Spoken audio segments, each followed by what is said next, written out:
මම හැම වෙලාවෙම කියන්නේ ලොකුවට හිතන්න පොඩිවට පටන් ගන්න.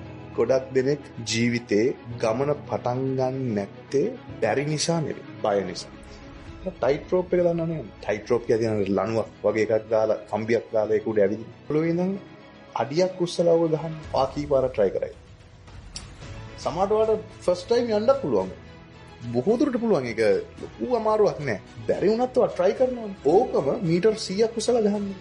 නික්කමඩවත් try කරනවා. යන්න බැරි පුළුවන් පැත්තකට ගන්න try කරන්නේ නැහැ. ඇයිද? මොකද්ද වෙනස? බය, වැටුනොත් කියන බය. අපේ ටාගට්ස් උස්සන්න ලොකු වෙන්න. උස වෙන්න. බය වැඩි. වැටෙන්න තියෙන තැන වැඩි. ඒ බයට තමයි ගොඩදෙනේ අඩිය තියන්නේ. ජීවිතේ හොඳම දේ පොඩි ටාගට්ස් වලින් පටන් ගන්න. Tamanට පොඩ්ඩක් ඔරොත්තු දෙන වැටුනක් මේ අඩිය වැටුනක් පොඩි දෙයක් වෙයි. එහෙම තැන් වලින් පටන් ගත්තොත් ඒ බය කියන එක නැති වෙනවා. ඊට පස්සේ අඩි 3ක් උස්සනවා, අඩි 6ක් උස්සනවා, අඩි 10ක් උස්සනවා.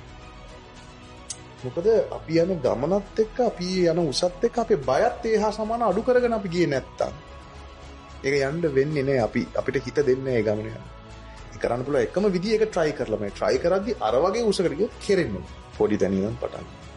ඒ නිසා අනිවාර්යෙන්ම ඕන් ටාගට් එකකට යන්න පුළුවන්. මම හැම වෙලාවෙම කියන්නේ ලොකුවට හිතන්න පොඩිවට පටන් ගන්න. පොඩිවට හිතන්නත් එපා.